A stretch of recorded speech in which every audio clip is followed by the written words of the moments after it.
Assalamualaikum anak-anak, bagaimana kabarmu hari ini?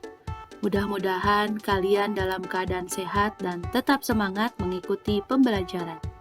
Hari ini kita akan belajar tema 4, Sehat itu penting, subtema 2, Gangguan kesehatan pada organ peredaran darah, pembelajaran kedua. Organ peredaran darah pada manusia terdiri atas pembuluh darah dan jantung. Keduanya memiliki fungsi berbeda-beda, namun membahas kedua organ pembuluh darah itu saja tidaklah lengkap tanpa membahas tentang darah. Darah, pembuluh darah, dan jantung merupakan suatu komponen yang berperan penting dalam kehidupan manusia. Organ peredaran darah manusia yang ke-1 adalah darah. Fungsi darah adalah sebagai berikut. 1. Sebagai alat pengangkut sari makanan dan oksigen ke seluruh tubuh dan sisa-sisa metabolisme ke organ ekskresi. 2. Menjaga agar temperatur tubuh tetap. 3. Mengedarkan air yang berfungsi untuk reaksi enzimatis atau untuk menjaga tekanan osmosis tubuh. 4. Mengedarkan getah bening. 5. Menghindarkan tubuh dari infeksi yang membentuk antibodi berupa sel darah putih dan sel darah pembeku. 6. Menjaga kestabilan suhu tubuh. 7. Mengatur keseimbangan asam basa. 2. Pembuluh darah. Pada peredaran darah manusia terdapat 3 pembuluh darah, yaitu pembuluh darah arteri, vena, dan kapiler. Arteri berfungsi untuk mengalirkan darah keluar dari jantung, vena untuk mengalirkan darah menuju jantung, dan pembuluh kapiler untuk menghubungkan ujung pembuluh nadi terkecil, arteriola, dan ujung pembuluh vena terkecil, venuela. Pembuluh kapiler merupakan pembuluh darah yang sangat halus dan langsung berhubungan dengan sel-sel jaringan tubuh. 3. Jantung. Jantung manusia terletak di rongga dada dan di atas diafragma. Jantung terdiri atas beberapa bagian, yaitu perikardium atau pembungkus jantung, miokardium atau otot jantung, dan endokardium atau pembatas ruang jantung. Pada jantung terdapat arteri umbilikus yang menghubungkan aliran darah pada fetus yang menyerap oksigen dan sari makanan. Sedangkan foramen oval merupakan lubang jantung pada fetus. Jantung manusia terbagi menjadi 4 ruang, yaitu 2 serambi atau atrium dan 2 bilik atau ventrikel. Ventrikel atau bilik memiliki dinding yang lebih tebal dibanding atrium atau serambi. Bagian ventrikel sebelah kiri juga lebih tebal dari yang sebelah kanan. Hal ini berkaitan dengan fungsinya untuk memompa darah bersih ke seluruh tubuh. Antara serambi kiri dan bilik kiri terdapat valvula bicuspidalis, dan antara serambi kanan dan bilik kanan terdapat valvula tricuspidalis. Valvula semilunaris bentuknya seperti bulan sabit. Terdapat pada klep jantung agar darah tetap mengalir searah. Contoh gangguan pada organ peredaran darah manusia non-keturunan. Yang ke-1 adalah anemia. Gangguan ini disebabkan rendahnya kadar hemoglobin dalam darah.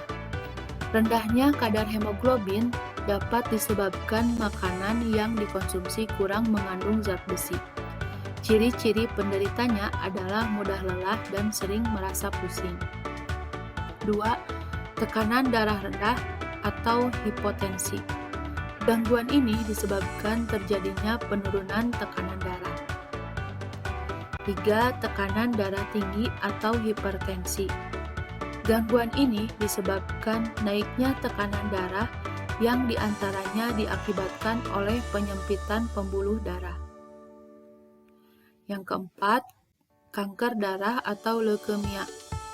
Gangguan ini disebabkan sel-sel darah putih yang memperbanyak diri tanpa terkendali yang mengakibatkan sel darah putih ini memakan sel darah merah.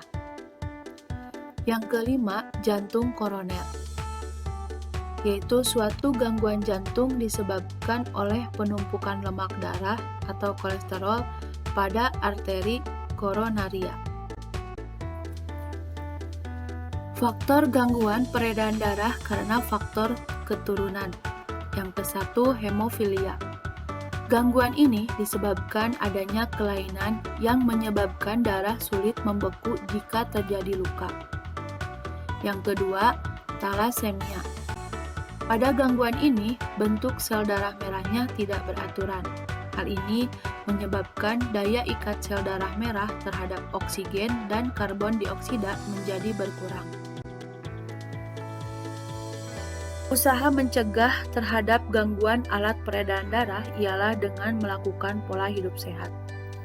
Pola hidup sehat diantaranya adalah yang ke-1, makan makanan yang bergizi. 2. Olahraga yang teratur. 3. Tidur dan istirahat yang cukup. Banyak hal yang dapat dilakukan dengan tubuh yang sehat. Tidak hanya mudah melakukan gerak dalam kehidupan sehari-hari, tetapi gerak tari dengan properti pun akan mudah dilakukan. Berikut beberapa penari yang bergerak dengan menggunakan properti tari. Gambar ke-1 menggunakan properti tari kipas. Gambar kedua menggunakan properti pedang. Gambar ketiga menggunakan properti busur dan anak panah. Sekarang kita akan belajar konversi satuan panjang. Perhatikan gambar berikut. Ini adalah tangga satuan panjang yang sering kita gunakan dalam kehidupan sehari-hari. Satuan panjang terdiri atas kilometer, hektometer, dekameter, meter, desimeter, sentimeter, milimeter. Atau kita kenal dengan istilah kucing hitam dalam mobil desi centil mondar-mandir. Istilah ini digunakan untuk memudahkan kalian dalam menghafal satuannya. Coba perhatikan. 1 kilometer sama dengan 1000 meter. Jika kita gunakan tangga satuan panjang dari kilometer turun sebanyak 3 tangga, yang mana apabila turun 1 tangga dikali 10. Jadi turun 3 tangga artinya 10 kali 10 kali 10. Hasilnya 1000. Sehingga 1 kilometer sama dengan 1000 meter. 1 kilometer sama dengan 100 dekameter. Di sini kilometer ke dekameter turun sebanyak 2 tangga. Artinya 10 kali 10 hasilnya 100. Sehingga 1 kilometer sama dengan 100 dekameter. 1 desimeter sama dengan 10 cm. Nah, kalian perhatikan dari desimeter ke sentimeter turun sebanyak 1 tangga. Artinya dikali 10, maka hasilnya adalah 10. 1 milimeter sama dengan 1 per 10 cm. Perhatikan tangga satuan panjang. Milimeter ke sentimeter naik 1 tangga. Jika naik artinya setiap tangga dibagi 1 per 10. 1 milimeter sama dengan 1 per 100 desimeter. Dari milimeter ke desimeter naik sebanyak 2 tangga. Artinya 1 per 10 dikali 1 per 10 sama dengan 1 per 100. Jadi 1 mm adalah 1/100 desimeter. 1 meter sama dengan 1/1000 kilometer. Dari meter ke kilometer naik sebanyak 3 tangga. Artinya 1/10 kali 1/10 kali 1/10 sama dengan 1/1000. Jadi 1 meter adalah 1/1000 kilometer. Contoh, 5 kilometer berapa dekameter? Coba kamu perhatikan tangga satuan panjang.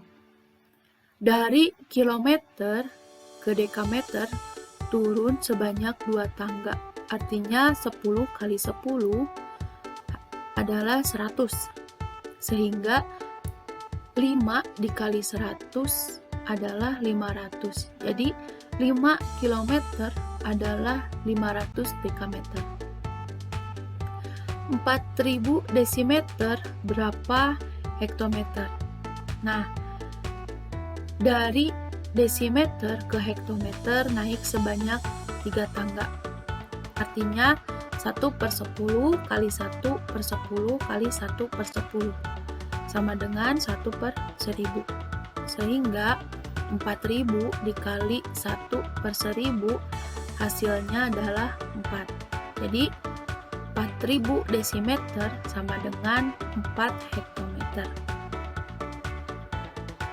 0,6 meter berapa sentimeter? Dari meter ke sentimeter turun 2 tangga. Artinya 10 kali 10 sama dengan 100. Sehingga 0,6 dikali 100 adalah 60. Jadi 0,6 meter sama dengan 60 cm. 3/8 kilometer berapa meter? Nah, dari kilometer ke meter turun sebanyak 3 tangga. Artinya 10 kali 10 kali 10 sama dengan 1000. Sehingga 3/8 dikali 1000 hasilnya 375. Jadi 3/8 km adalah 375 meter. Alhamdulillah pembelajaran hari ini sudah selesai. Jangan lupa like dan subscribe. Assalamualaikum warahmatullahi wabarakatuh.